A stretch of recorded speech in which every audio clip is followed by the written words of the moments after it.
Welcome back, students, in my YouTube channel. Today we will solve some practice question related to central problem of an economy. Then MCQ question जो multiple choice जो question होते हैं, it is very important because ये आपके अब 80 marks के जो paper है उसमें से 20 मार्क्स के आते हैं. Kindly subscribe my YouTube channel, like the video and press the bell button for the further notification. Yes, let's start. The first question, the law of scarcity. The जो law है scarcity का, वो जो option है ABCD किन से relate करता है? The first state that the want of consumer will never be satisfied completely. ये लग रहा है हो सकता है. सेकंड पढ़ते हैं, indicates that the wants of consumer will be satisfied in the socialist system. No, ये तो बिल्कुल रॉन्ग है. किसी भी सिस्टम में ऐसा नहीं होगा. In only for under developed countries. No, it is also wrong. D is not for rich and developed countries. No, then option A is correct. तो ये काफ़ी कंफ्यूजिंग क्वेश्चन था. ऐसे क्वेश्चन जब आते हैं जिनमें एक पूरा सेंटेंस ऑप्शन में दिया होता है, then you have to read the full sentence.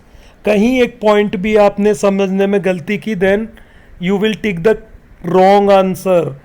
तो ये देखें आप, अच्छा क्वेश्चन था. Second question, to make a rational decision a person need. Rational decision मतलब एक बेस्ट डिसीजन लेने के लिए एक पर्सन को क्या नीड होती है? Choice that don't have trade offs. Second, choice that never change. Choice तो बदल सकती है, तो बी ऑप्शन नहीं होगा. C, choice that are consistent with a similar goal every time. अगर सिमिलर गोल होते हैं तो आपकी चॉइस कंसिस्टेंट होती है. Yes, C is the correct answer.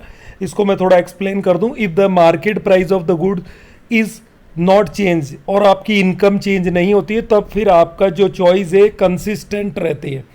But market में प्राइस और आपकी इनकम चेंज होती है तो फिर आपकी चॉइस बदल जाती है.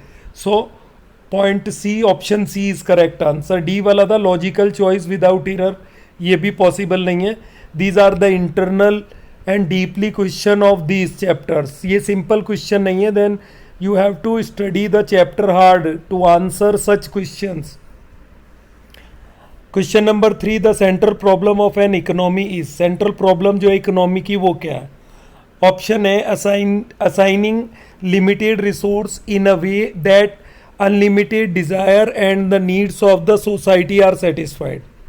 ये लग रहा है बिल्कुल सही है. अभी हमारे पास जो लिमिटेड रिसोर्स है उससे आपकी जो अनलिमिटेड जो नीड्स हैं, डिज़ायर हैं, उसको सेटिस्फाइड करना. पर आपको यहाँ बाकी ऑप्शन पढ़ने पड़ेंगे. B, ensuring a minimum income for each citizen. No, इसका कोई लिंक नहीं है सेंट्रल प्रॉब्लम से. C, assuring that production happen in the most effective way. No, ये भी आपके पास सही नहीं है. D, analyzing the demand for market economy. No. So question number 3 में option A is correct answer. ये बिल्कुल सेंट्रल प्रॉब्लम को डिफाइन करता है. नंबर 4 जो आपके पास आता है, question number 4, an economy succeeds in producing resources efficiently when. एक इकोनॉमी जो है सक्सेसफुल होता है producing resource efficiently when. First है इसका option, goods and services are produce without resources being wasted. बिल्कुल सही. इसका मतलब है आपको प्रोडक्शन कैसे करना है, रिसोर्सेज को बिना वेस्ट किए. ये इजी क्वेश्चन है. फिर भी ऑप्शन पढ़ते हैं. बी वाला, the total number of goods manufactured is high. No. Number C, the resources employ are the best. जो रिसोर्सेज एम्प्लॉय है, जो रिसोर्सेज को एलोकेट करता है, वो बेस्ट है. नो. डी ऑप्शन है, the resources employed for highly valued use. No, it is also wrong. So option E is correct answer of this question. Question number 5, which option is disadvantage for allocating resources utilising a market system. मतलब कौन सा जो option है वो disadvantage है for allocating resources utilising a market system. First, profit will be less. No. B, impossible to stop the wastage of scarce resources. C वाला है, notable unemployment make take place. An uneven distribution of income. This is right. Option D, अगर uneven distribution होता है income का तो ये resources का wastage होता है एक तरीके से, allocating resources utilising market system में।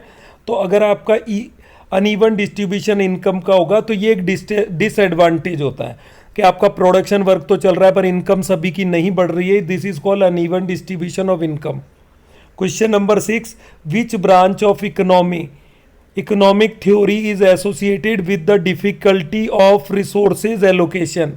मतलब कौन सा थ्योरी है जो डिफिकल्टी ऑफ रिसोर्सेज एलोकेशन से रिलेटेड है? Econometrics, micro economics theory, macro economics and none of the above.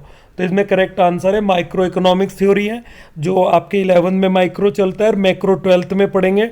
तो रिसोर्सेज के एलोकेशन से रिलेटेड ही अपना पूरा चैप्टर है। This is the simple question. Next question number 7, the creation of choice is done by. जो choice है, अपनी choice का क्रिएशन किस कारण होता है? Scarcity of resources. Yes, option A is right, क्योंकि चॉइस जो वाली प्रॉब्लम ऑफ चॉइस है ये स्केर्सिटी ऑफ रिसोर्सेज के कारण ही जनरेट होती है। बी ऑप्शन है less choice, option no. Third वाला ऑप्शन सी है the urgency of needs, no. And D abundance of resources, no. ये तीनों ही गलत हैं, option A is correct. Question number 8, which of the following is not concerned with the problem of choice. ये CBSE exam में आया हुआ question है, आगे इंडिकेशन दिया हुआ है यहाँ पे। तो विच of the following is not concern with problem of choice से रिलेटेड नहीं है। अगर ऐसे नॉट वाले क्वेश्चन आते हैं ना तो यहाँ बहुत सावधान होकर टिक लगाना पड़ता है, क्योंकि इसमें से 3 ऐसे होंगे जो कि यहाँ प्रॉब्लम ऑफ चॉइस से रिलेटेड है, बट बच्चे इस नॉट को अवॉइड कर जाते हैं, जल्दी में पढ़ते हैं तो गलत होता है। Excessive income, alternative use of resources, देखो ये तो रिलेटेड है। लिमिटेड वॉन्ट्स रिलेटेड है, और लिमिटेड मीन्स मतलब resources.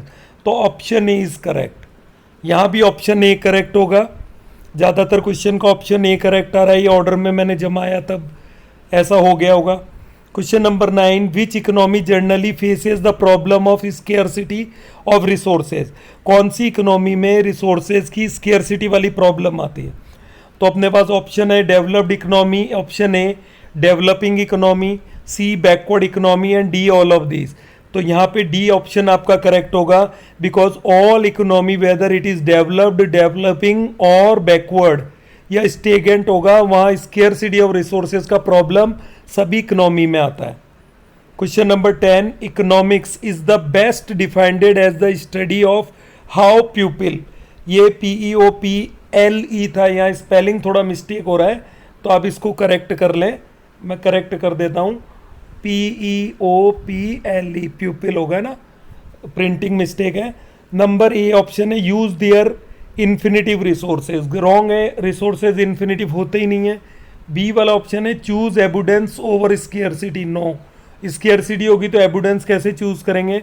Number C make choice to cope with scarcity, it is right answer, क्योंकि आप इकोनॉमिक्स को जो बेस्ट डिफाइन करते हैं कि हमें स्केर्सिटी जो रिसोर्सेज की होती है उसमें हमारी मेक चॉइस, हमारी चॉइस वाली प्रॉब्लम को सॉल्व करना होता है ना, D a none of these. So these are the 10 important question related to central problem of an economy. तो आप इसको kindly study, watch the video. Again it is my humble request, kindly subscribe my YouTube channel and we will meet soon in the series of these MCQ practice question. Okay, thank you.